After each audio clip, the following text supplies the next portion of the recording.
on a voulu vous épargner la souffrance comme on a déjà beaucoup échangé au cours de cette semaine. Moi, je vais vous céder directement la parole. Et voilà, les questions peuvent... Oui.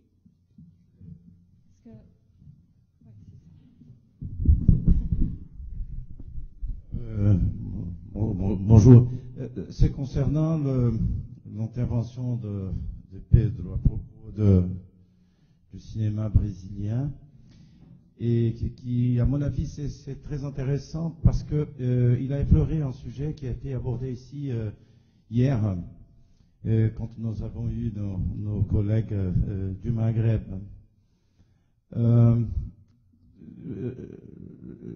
Au début des années 60 au Brésil, j'essayais de vous parler de ça aussi dans mon intervention d'hier. Le français, je dirais même plutôt la francophonie, représentait quelque chose de très fort au Brésil. C'était même des valeurs que pour nous étaient des valeurs de culture. J'en ai parlé de ça hier. Et ce qui est intéressant dans l'intervention de Pedro, c'est qu'il parle de la question du cinéma novo, qui pose quelque chose contre un cinéma, disons, anglophone, puisqu'il est hollywoodien, et que les penseurs du cinéma novo vont trouver ses sources dans la nouvelle vague du cinéma français. Et ça, c'est ce que je voulais savoir de lui. Il ne voit pas ça comme un exemple, justement, de ce qui est au Brésil. Et moi, je pense qu'il est encore aujourd'hui que c'est le moment où on commence, enfin, le début de la dictature, où on commence à valoriser institutionnellement l'anglophonie, que le cinéma nouveau arrive, reprend des valeurs francophones, puisque c'est la nouvelle vague, et à ce moment-là, essaye de recomposer des valeurs qui étaient brésiliennes à travers des valeurs plus traditionnelles francophones qui existaient avant. Je ne sais pas si je me suis fait bien comprendre. En tout cas, c'est comme ça que j'ai lu votre intervention. Et je voyais hier aussi, c'était une question aussi qu'une langue ou un langage extérieur, souvent peut représenter quelque chose de révolutionnaire dans un moment donné. Pour le cinéma brésilien à l'époque, je pense que c'était un peu comme ça. Et ce qui s'y fait aujourd'hui, là, c'est un paradoxe. En fait, c'est intéressant parce que la troupe d'élite, puisque vous avez parlé justement d'une récupération du langage américain, je pense que c'est 50 ans plus tard, presque 40 et quelques années plus tard, on encore incorpore un langage cinématographique américain, mais déjà sous disons, un style brésilien. Je ne sais pas, vous voyez ce que je veux dire? Bon, vraiment, le cinéma nouveau a été très influencé par la pensée de la nouvelle vague, la pensée française, on va dire comme ça. Ils ont essayé de créer vraiment un langage brésilien pour le cinéma, surtout la photographie brésilienne. Le soleil, c'est très fort. Hein, ce matin, au moment de la table ronde, au moment que j'ai essayé d'ouvrir la fenêtre, j'ai oublié le nom il a dit, ah oui, c'est vrai ça. Le cinéma, il est créé pour toute une réalité que ce n'est pas une réalité du pays du Sud, hein, du soleil du Sud, du Sud. Alors, le cinéma nouveau a commencé à explorer cette réalité brésilienne. Il y a un film que je pense que c'est très important, que c'est Vidas Secas, qui commence, c'est un film qui se passe au nord-est du Brésil, où il y a la végétation, c'est presque le désert. Et le film commence, il vient en chariot, le soleil, qu'on ne peut pas le voir à cause du soleil. Alors, le cinéma nouveau voulait vraiment faire un langage brésilien. Et ça a commencé par le chemin que la nouvelle vague a montré c'est possible de faire un autre cinéma qui ne soit pas sur le modèle du cinéma américain. les studios, beaucoup d'argent, beaucoup de gens. Alors, je crois que c'est Godard qui a dit que les Américains font le meilleur cinéma au monde et le pire aussi, parce que c'est le meilleur parce qu'ils ont beaucoup d'argent, beaucoup de technologie. Et le pire parce que c'est toujours le même film. Il y a les bons, les mauvais, etc. C'est toujours la même chose. Alors, le moment où la dictature le coup d'État, le poisson d'avril vient, je dis poisson d'avril parce que le coup d'État était le 1er avril 1964. Cette chose commence à changer. C'est le moment où la présence des États-Unis au Brésil c'est vraiment forte. On a difficulté aussi la production des films nationaux. C'est vraiment une chose très, très dure pour la réalité brésilienne, pour la production culturelle brésilienne. Et aujourd'hui, les troupes de Litviens, oui, il a un langage qui c'est plus un langage, je crois, proche du cinéma américain, mais qui a les sujets sont les sujets, un sujet brésilien, la violence, c'est un sujet vraiment fort au Brésil aujourd'hui. Mais ce que je critique les films, c'est qu'ils ne proposent rien. C'est juste une compilation, un résumé de beaucoup de stéréotypes qui existent au Brésil et qui sont là pour tout le monde, pour renforcer une certaine idéologie de la classe moyenne brésilienne. Mais, quand même, c'est un film, un beau film, hein, un film que on peut critiquer l'approche du sujet, mais c'est quand même un film très bien, très, très bon film en termes techniques. C'est très bien fait. Je ne sais pas si c'est...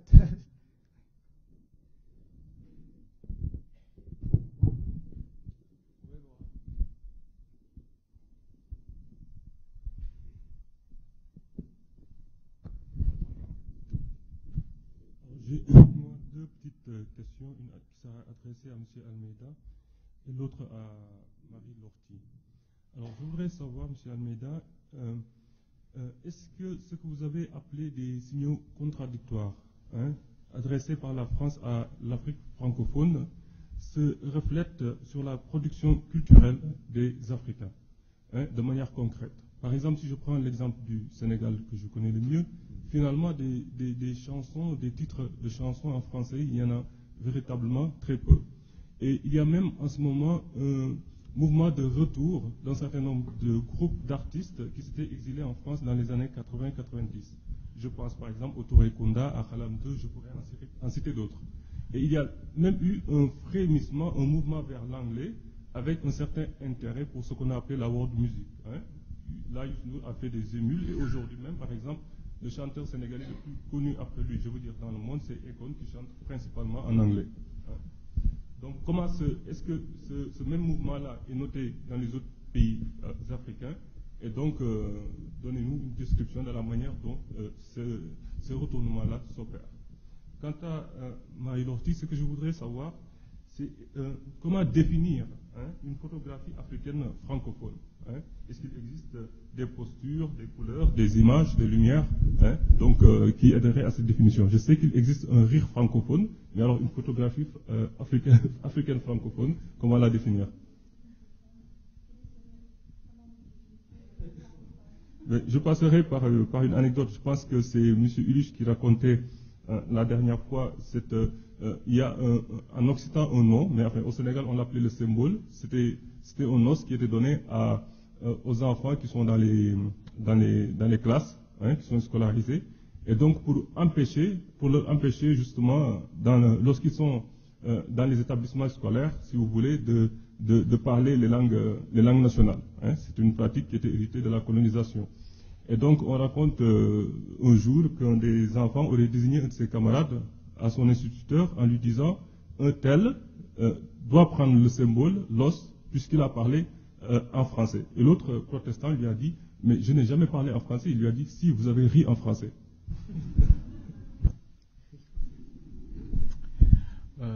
Je peux répondre. Quand je parlais de signaux contradictoires, en fait, c'était du point de vue de la France. La France qui, qu'on le veut ou non, veut maintenir, bon, à l'époque on parlait de précaré, donc ces anciennes colonies AEF, AOF. Signaux contradictoires dans le sens où elle est là, présente, omniprésente, et peut-être même trop présente du point de vue de certains. La France veut garder sa place parce que, bon, mondialisation oblige, il n'y a plus que la France, les gens veulent voir ailleurs. Signaux contradictoires dans le sens où elle veut comme rester première, mais elle ne veut pas accueillir tout le monde. Donc c'est dans ce sens-là. En Afrique, mettre la main sur l'économie, bon, ça c'est pas d'aujourd'hui dans ces pays, mais culturellement. Mais je pense pas que la France mène une politique, disons, contre les cultures locales africaines. Au contraire, ce que j'ai essayé de montrer, c'est que les centres culturels, c'est vraiment le lieu de promotion de la culture française d'abord, il va de soi, mais des cultures locales aussi, donc des artistes locaux et européens aussi. Maintenant, bon, vous avez pris l'exemple du Sénégal. Il ne me semble pas, comme j'ai dit, la France joue un rôle contre les cultures.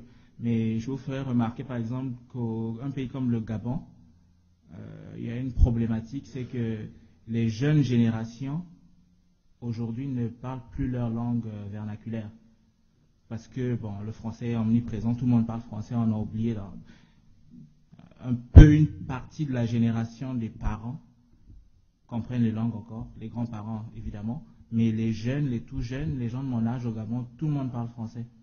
Et ça, c'est pas la France qui a voulu que ce soit comme ça. Le fait est que les gens eux-mêmes n'ont pas mis l'accent sur ça. Et je vous dirais que moi aussi, je parle une langue qu'on dit nationale, mais je ne parle pas la langue du village de ma mère. La France ne joue aucun rôle dans ce sens-là.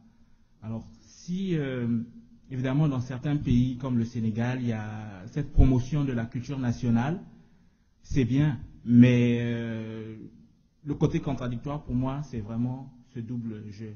La France qui veut être présente en Afrique, omniprésente, et qui veut contrôler, qui veut avoir la part belle sur l'économie et tout. Les entreprises françaises sont très présentes dans ces pays. Mais la France qui, d'un autre côté, joue beaucoup dans le filtre. Et c'est pourquoi j'ai parlé d'immigration. C'est naturel, comme j'ai dit, pour beaucoup. Il y en a qui vous diront, dans mon pays, par exemple, j'ai entendu plusieurs fois, voir Paris mourir. C'est un idéal, mais les gens pensent ça d'une manière très, très, très vraie. Mais ils arrivent à une étape où on leur dit il y a des bourses, mais c'est pas pour tout le monde. Et on sait dans nos pays comment les bourses, même quand elles sont existantes, sont attribuées. C'est pas forcément à l'excellence. C'est plus faut avoir des ascendants qui ont pignon sur rue. C'était plus dans ce sens-là. Merci. Merci.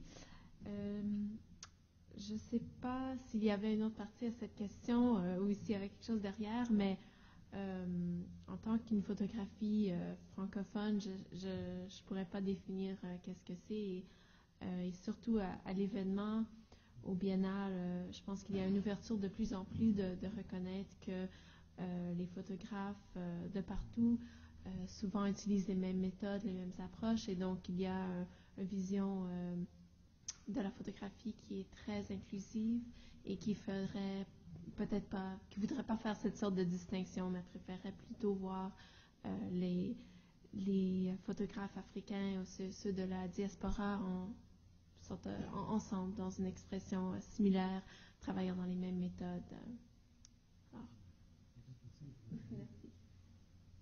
Oui, moi je tiens à préciser quand même qu'en 2006 s'est tenue à Paris une exposition sur la photographie qui regroupait des photographes francophones et qui s'intitulait En français sous l'image, qui était organisée par Culture France et donc tous les organismes liés à cette institution.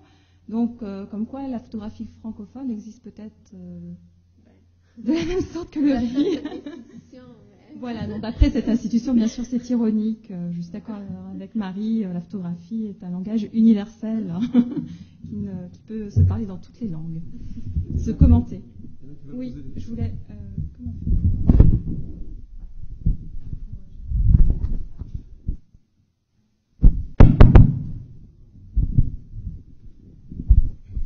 Non, parce que moi je vais être gourmand, je ne sais pas si cette séance m'a inspiré, mais j'ai 3 questions.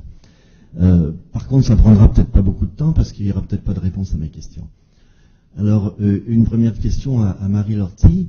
Elle parlait de cet organisme qui s'occupait de la biennale de Bamako, et qui mettait beaucoup d'argent, et qui voudrait peut-être pas donner l'autonomie à l'organisation de Bamako pour prendre en charge ça.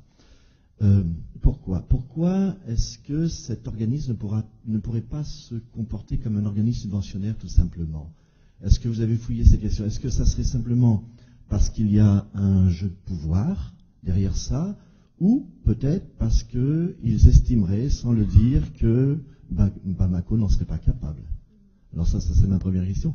La deuxième question, ça serait Augustin. Bon, vous nous avez témoigné qu'il y avait une espèce d'affection qui se continue pour la France, qui fait qu'il y a des jeunes qui veulent y aller. Bon, mais il y a aussi tout l'aspect économique, évidemment, qui pousse une plus grande multitude que ceux qui sont scolarisés, d'ailleurs, à se déplacer vers la France. Et ces déplacements, c'est un vrai drame. Ça se fait dans le drame, ça se fait avec des morts. Je veux dire, entre le pays de départ et puis l'arrivée, entre les deux, il y a... moi-même, en 73, j'ai été témoin de ça en Mauritanie. Pas de mort, mais de choses dramatiques. Alors, je veux bien croire, et puis je suis d'accord avec vous, qu'il y a un manque d'humanité dans la façon dont le gouvernement français tout à coup décide de faire ça, mais est-ce que vous savez si la communauté immigrante d'Afrique noire en France a des propositions pour humaniser ça, humaniser le trajet, et en même temps tenir compte des problèmes réels de la France dans sa capacité d'accueil, etc., devant des immigrations de masse. Puis la troisième question, ça serait soit, je ne sais pas, pour M. Alavo ou pour M. Voltaire, c'est... moi, je suis un immigrant depuis 35 ans, et puis j'ai immigré tout seul, et je me suis intégré tout seul, intégré à ma façon, hein, mes enfants sont québécois, et puis je ne dis pas qu'ils ne poursuivent pas la tradition de manger du fromage et d'éplucher des artichauts. Mais ils sont devenus complètement québécois et je ne cherche pas à ce qu'ils soient autre chose et je ne cherche pas à maintenir cette espèce de culture française. Elle m'habite, elle va mourir avec moi, puis eux, ça va être des espèces de métis de ça. Alors, et puis je ne suis pas le seul, hein, je prends un exemple, mais on est nombreux comme ça. Quel est ce processus qui fait qu'il y a des gens qui viennent? Est-ce que c'est simplement parce qu'ils viennent dans des situations de drame qu'il faut qu'ils se regroupent entre eux? Est-ce que parce que des gens comme moi sont bien accueillis et que d'autres ne seraient pas accueillis du tout? Alors voilà mes 3 questions. Est-ce qu'on est obligé de répondre dans l'ordre ou de répondre dans le désordre? Moi, je vais peut-être répondre tout de suite, France. Tu vas peut-être dire ce que tu penses par rapport au fait que de la nécessité d'organisation, d'organismes ou de moyens pour faciliter à la fois l'intégration et en même temps une certaine manière de conserver et d'avoir en tant que diaspora des liens plus que symboliques avec les cultures d'origine. Bon, pourquoi? Je ne sais pas si je vais répondre à pourquoi, mais simplement ce que je peux dire, quand on regarde depuis des années les Canadiennes et Canadiens de toutes origines, leur mode d'intégration, effectivement, je pense que c'est moins par les cultures d'origine que souvent par, je dirais, une grande différence dans les moyens pour des personnes qui viennent avec déjà un certain bagage intellectuel, une certaine culture, une certaine éducation, etc. C'est bien différent que pour des gens soit qui partent et qui viennent pour une nécessité, qui sont dans des classes économiques, sociales très différentes, qui doivent non seulement se développer intellectuellement et économiquement. Mais il y a une grande variété selon, je dirais, le niveau économique et social, plutôt la provenance de ces bassins économiques et sociaux selon les grandes catastrophes mondiales qu'on connaît, que ce soit des réfugiés ou des gens qui arrivent, qu'autrement. Et ce n'est moins un critère de culture d'origine ou de couleur ou d'origine qui est en cause là-dedans.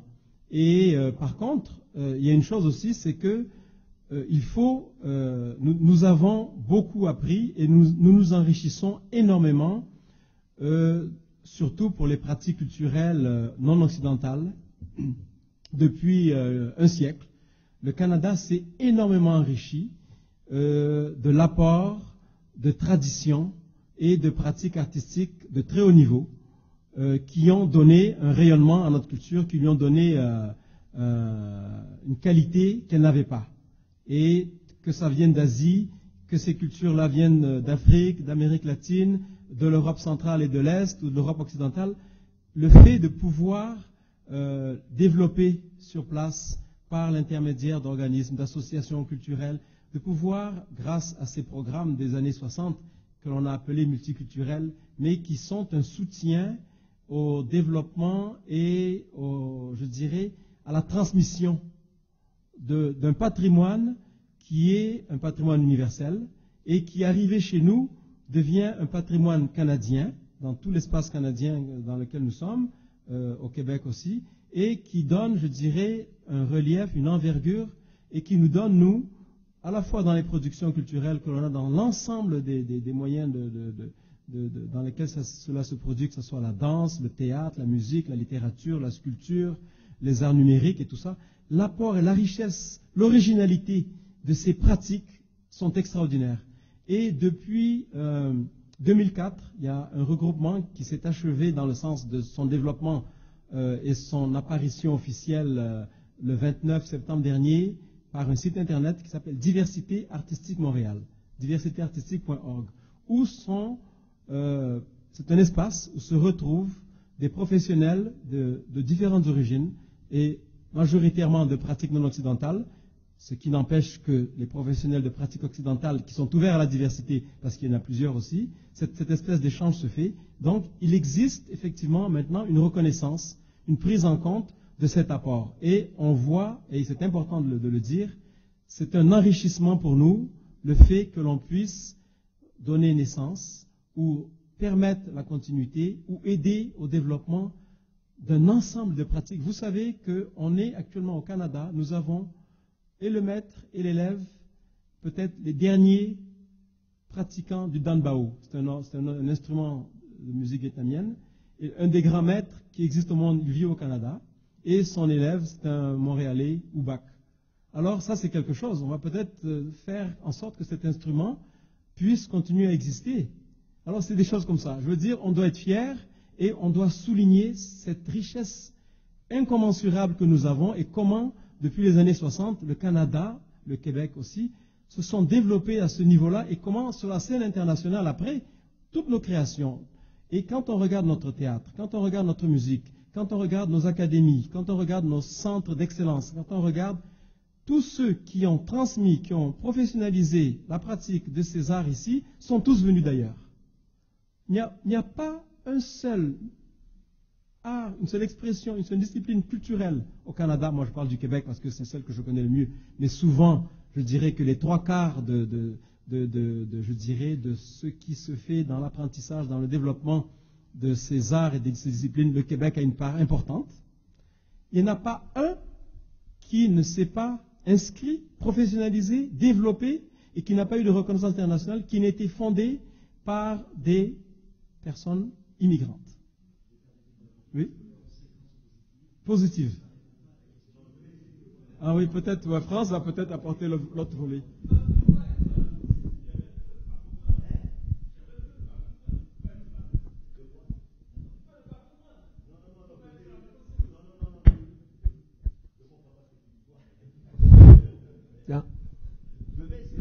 Je crois que d'abord, on ne change pas les sociétés par décret.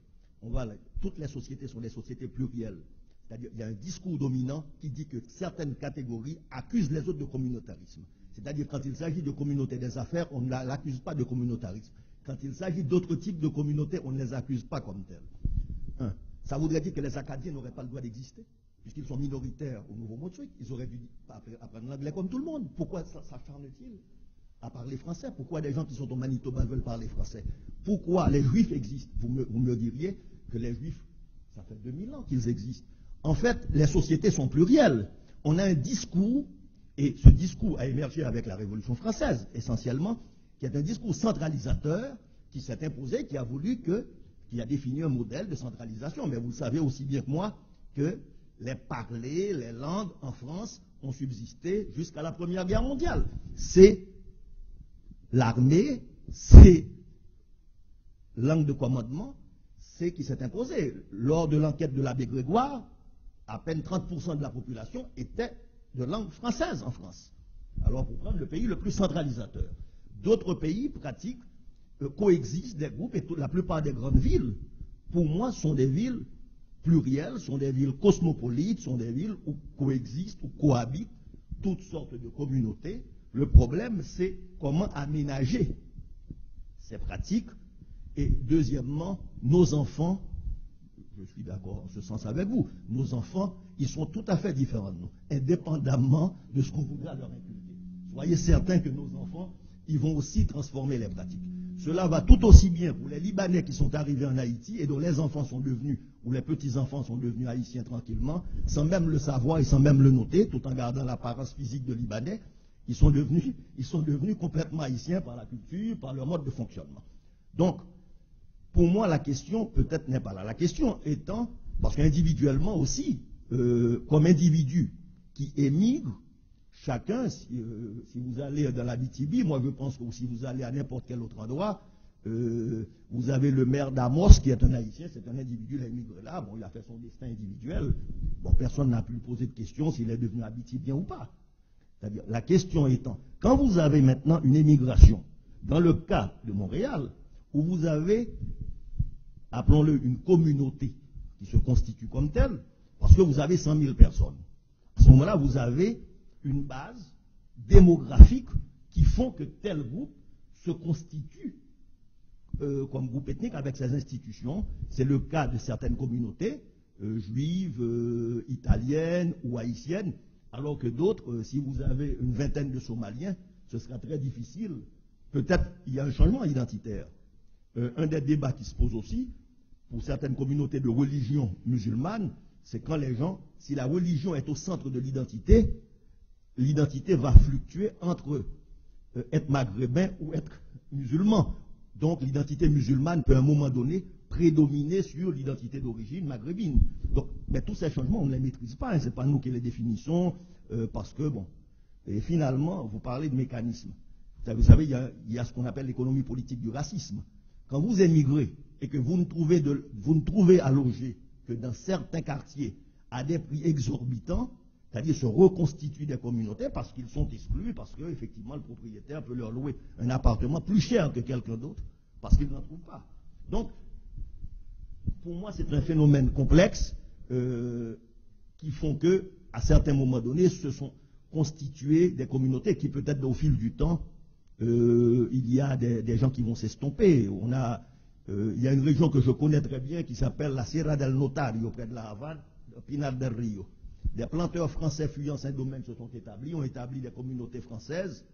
Au bout de 50 ans, c'est-à-dire leurs enfants sont devenus peu à peu hispaniques et leurs petits-enfants, l'un d'entre eux qui est ce qu'on appelle l'historiador de la Ciudad de la Havana, l'historien de la ville de la Havana, il se rappelle toujours l'ancêtre venu de la Suisse francophone, mais enfin il est devenu cubain, pas plus comme ça arrive au Brésil, comme ça arrive ailleurs, c'est-à-dire des communautés. Je pense qu'au Brésil, il y a eu des communautés, moi je me rappelle à Porto Alegre, il y avait des communautés allemandes qui ont subsisté jusqu'à 1945. Bon, maintenant, de plus en plus, peut-être l'allemand n'est plus la langue. Oui, ça existe toujours, mais l'allemand est devenu. Oui, dans le sud du Brésil, il y a des communautés qui sont venues, des communautés françaises qui se perpétuent encore. Mais enfin, mais au fil du temps, tout ça se dilue. Hein.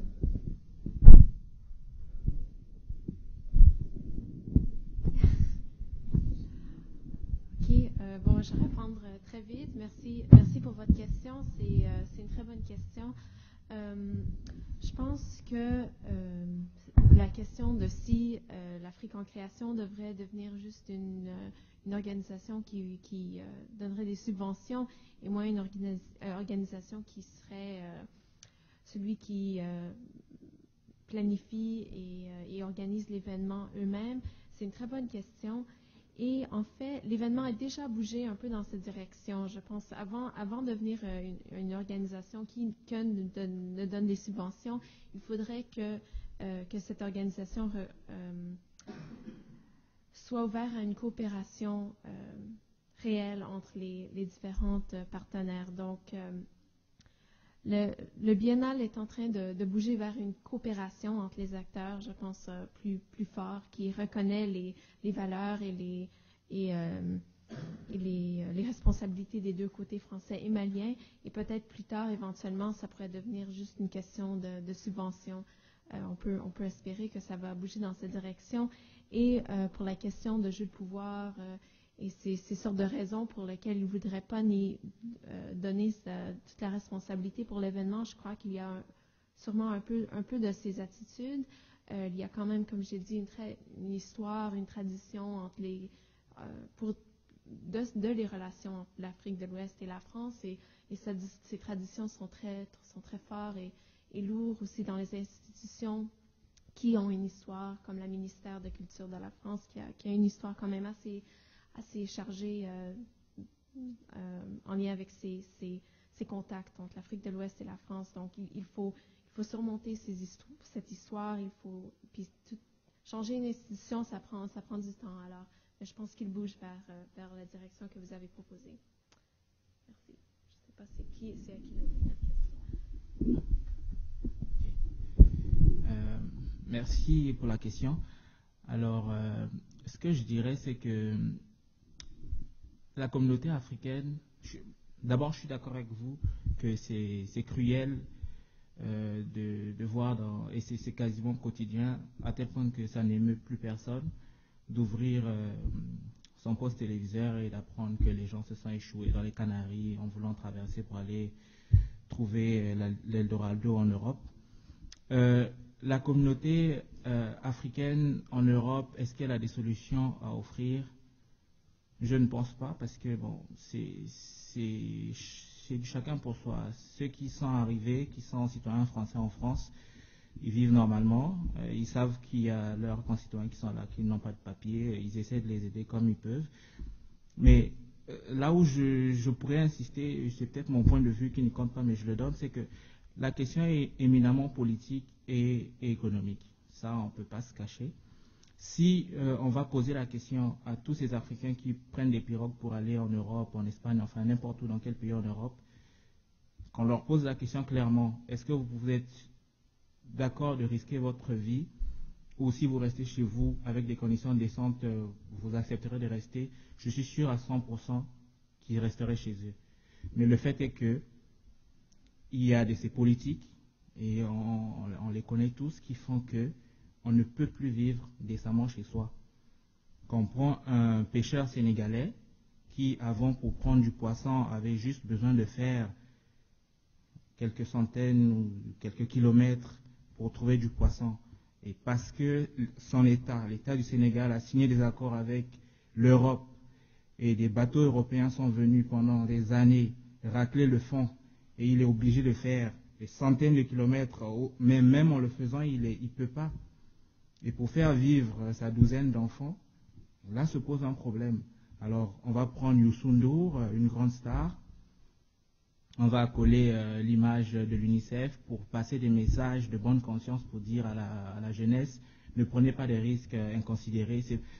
Mais il y a Didier Awadi, qui je pense est un chanteur de Positive Black Soul, qui a essayé de faire la même approche, qui est aller voir ces gens à la base, aller interroger, parce qu'il y a des drames, il y a des familles, il y a de plus en plus de documentaires de toute façon, il y a des familles où l'homme, il est seul, il doit non seulement assurer la survie de sa mère, de ses sœurs, mais de ses enfants, et puisque l'activité qu'il a d'habitude ne produit plus, il faut aller en Europe, quoi qu'il en coûte. Et lui, Awadi, il est allé le faire, il est allé voir les gens, mais les gens lui ont dit clairement, mais Awadi, toi, le jour où tu veux un visa, tu te présentes à l'ambassade de France, tu es artiste, on te le donne. Nous, on n'a pas forcément besoin d'aller en France pour aller produire quoi que ce soit. On veut se nourrir et nourrir nos enfants. On ne peut même plus trouver du poisson pour nourrir nos enfants. C'est ça le problème. Et c'est le problème de l'Afrique en général. On montre la région du delta du Niger au Nigeria.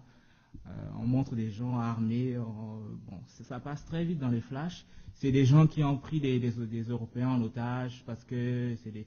Non, le problème est que ils sont chez eux. Le pétrole, c'est dans leur région. Ils ne trouvent rien comme revenu. Et ces pétrolières-là polluent l'endroit. On ne peut plus faire l'agriculture, on ne peut plus rien faire. Ça pose un problème majeur. Donc les gens, ils ne font pas ça par, comme j'ai dit tout à l'heure, voir Paris et mourir. C'est sûr qu'il y a beaucoup de monde veut aller en Europe. Tout le monde veut voir la France. Mais la plupart des gens, ceux qui en tout cas risquent leur vie par milliers et tous les jours, ils le font parce qu'il y a une réalité.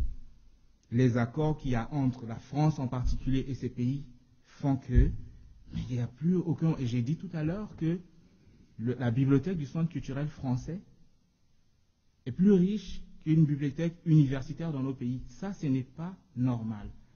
Parce que le jour où la France décide de fermer son Centre culturel français, ça veut dire qu'on ne produira plus d'universitaires. Et pour des pays qui, soit dit en passant, ne sont pas pauvres. Vous voyez la République démocratique du Congo, par exemple, des guerres interminables. Mais quand on interroge ces populations qui subissent ces mouvements aller-retour à l'intérieur, là, c'est des réfugiés intérieurs, ils vous disent qu'ils sont fatigués. À un moment donné, on annonce une paix, quelques années après, ça reprend, mais ceux qui savent évaluer, on dit que c'est une catastrophe géologique, ce pays. Parce qu'il y a tellement de richesses, de tous les noms. Et ce n'est pas anodin que c'est parce qu'il y a des richesses qu'il y a une instabilité chronique. Le problème, c'est que tous ces pays, de façon digne, et la France en particulier, qu'elle puisse agir de façon responsable. Ne plus chercher à savoir, quand il y a une élection, qui sera le président. Par exemple, et quand un pays élit un président, qu'on lui laisse faire la politique qu'il veut mener. Or, dans la réalité des faits, je ne veux pas rentrer dans les détails de la France-Afrique, et c'est connu, Bob Denard n'est plus, Jacques Foccart n'est plus, mais on sait tous que la France-Afrique agit mal. Et si ces gens risquent leur vie, c'est parce que tu te retrouves, il y a une image, je vais terminer par là, il y a une image, un tableau dont je me souviens. C'est une personne qui se trouve sur une branche d'arbre. Alors, il y a le bord du rivage et un crocodile qui ouvre sa bouche avec ses crocs. Et sur l'arbre même, il y a un serpent qui s'en vient.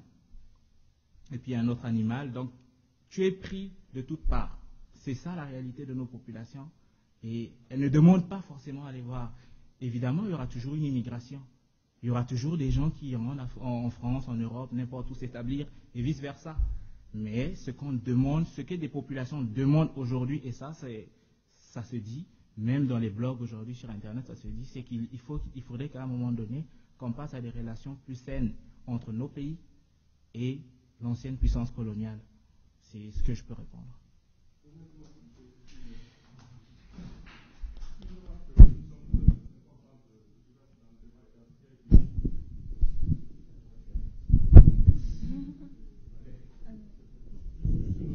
Parce qu'elle me semble importante.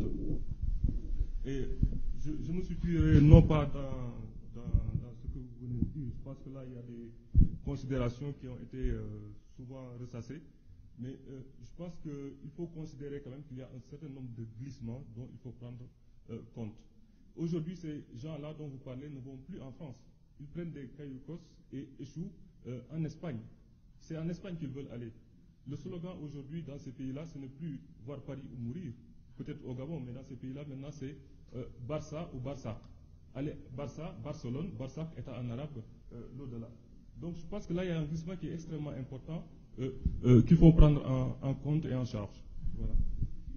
Un petit commentaire humoristique. En discussion l'année dernière aux Canaries, j'ai posé la question, j'ai dit, en 1300, on est entré aux Canaries. d'abord des Normands, plus tard les Espagnols. On a massacré toute la population canarienne avant de massacrer les populations amérindiennes. Or, juste au retour des choses, peut-être 400 ans ou 500 ans plus tard, il y a un phénomène de nouveau, c'est-à-dire qui est lié à la globalisation. En fait, il y a libre circulation des capitaux, il y a libre pénétration des capitaux, il y a un changement qui se fait à l'échelle globale, et il y a fermeture et contrôle des frontières. Et ce que l'on observe en Europe, c'est de la traite négrière qui était, en fait, on a observé de la traite négrière qui était, une fois détruite certaines populations, on a déplacé des populations vers l'Amérique, essentiellement vers les zones tropicales pour produire, ce qui a donné cette Amérique diverse et multiple. On a transporté des millions de gens contre leur volonté et tout. Et quand on a fini de les transporter, puisque l'Angleterre avait fait main basse sur l'Inde, donc on a transféré des Indiens et des Chinois vers l'Amérique pour remplacer les Noirs. Et plus tard, on s'est réparti l'Afrique. On a dit on va emmener les produits, au lieu d'aller s'emmerder avec transporter les Africains vers l'Amérique, on va transporter les produits vers l'Afrique. On a transformé toutes les agricultures. Et donc, on est en train de payer et de voir le prix de toute cette transformation. C'est-à-dire, au fait, on observe aussi le brain drain. C'est-à-dire, quand on me dit que le Canada, par exemple, le Canada a une politique vis-à-vis de certains pays, quand on sait que la Chambre de commerce métropolitaine de Montréal parle qu'il y a un déficit de 17 000 étudiants étrangers et qu'il faudrait s'arranger avec Immigration Canada pour que les gens qu'on va chercher, supposément pour les former, on leur donne le droit de rester ici, bon, indépendamment du choix des individus de rester ici ou pas, il y a la volonté, parce qu'il faut répondre à des besoins d'un autre type, d'emmener des gens. Donc, on va fermer ça parce qu'on n'a plus besoin d'emplois non qualifiés, mais qu'on laisse circuler dans d'autres zones pour un autre type d'économie. Alors, quelque part, soyons clairs, c'est-à-dire de ce qui se joue. C'est-à-dire on transporte des gens, on crée des conditions d'émigration, et aujourd'hui, des zones qui étaient des zones d'émigration, ce qui font que les pays d'Amérique latine ont eu un ressentiment très fort face au problème espagnol, et quand quelqu'un comme Chavez, de façon peut-être rhétorique et démagogique, il le dit, écoutez, nous on acceptait des millions d'Européens, on devrait les foutre tous à la porte. Ça voudrait dire quoi? Ben, évidemment, la notion même, et je finis sur ça, quand on me dit qu'ici, parce que quand on nomme, c'est celui qui nomme qui définit. Alors, ceux qui sont arrivés, par exemple, au Québec il y a 400 ans, ils étaient des immigrants ou ils étaient à quel titre? Ils avaient une alien card, ils avaient une carte d'identité qui leur octroyait le droit de rentrer ici. Donc alors, c'est le même problème qu'on observe là. Alors peut-être une dernière question. Peut-être brièvement un commentaire, puisqu'on a beaucoup fait état de problèmes ici, sans vraiment évoquer de solutions. Moi, ce que je voudrais dire, peut-être pas en conclusion, mais au moins à la fin de ce débat, c'est qu'il y a une solution. Il y a une solution à tous ces problèmes, qui est précisément la francophonie. Alors pourquoi je dis ça? C'est un projet. C'est un projet parce que les deux interventions, là, les deux premières, ont fait état des problèmes de la coopération française. C'est très net que là, il y a un problème de relation entre une nation qui a colonisé et une nation anciennement colonisée. C'est un problème difficile. Si je prends le cas de la biennale, imaginons que demain, cette biennale ne soit plus financée par la France, mais par la coopération francophone, c'est-à-dire 55 États, et non plus un. La situation est complètement différente, totalement différente, parce que là, il y a un partenariat de façon solidaire et égalitaire qui s'établit et qui fera en sorte que les Maliens auront beaucoup plus de liberté pour faire ce qu'ils veulent. Même problème pour les visas. Je voudrais signaler quand même que la francophonie, depuis des années, réclame une politique des visas aux 55 États qui sont membres de la francophonie. Une politique des visas, l'agence universitaire en particulier, a demandé à ce qu'il y ait des visas qui soient attribués de façon prioritaire à des étudiants et à des professeurs. Jusqu'à maintenant, les États de la francophonie n'ont pas réagi à cette affaire-là. Donc le projet francophone n'a rien à voir avec le projet de la coopération française. La France fait partie de la francophonie, mais ça n'est pas la francophonie. Ça, je tenais à ce que... Il y a la coopération bilatérale du Canada avec les autres pays, de la France avec les autres pays, et la coopération multilatérale. Alors, la solution, c'est quoi? La solution, c'est que nous, citoyens de ces différents États, nous militions pour que de plus en plus la coopération bilatérale soit remplacée, transférée à la coopération multilatérale. Si demain les États africains qui ne versent pas leurs cotisations à l'OIF versaient une cotisation minime, si demain le Canada renforçait sa cotisation à l'OIF, le budget de l'OIF serait multiplié par 2 et permettrait donc une coopération beaucoup plus forte et beaucoup meilleure. Donc nous avons aussi une responsabilité, je veux dire, en tant que citoyens de ces États membres de la francophonie. C'est ce que je voulais dire très rapidement. On va conclure sur ces quelques mots. Donc, je vous remercie à tous d'avoir participé à cet atelier. Je remercie surtout tous les intervenants pour la richesse de leur communication. Et puis, je vous invite à poursuivre la discussion. Après, peut-être le discours de clôture. Je ne sais pas s'il doit avoir lieu maintenant, parce qu'on a pris un peu de retard.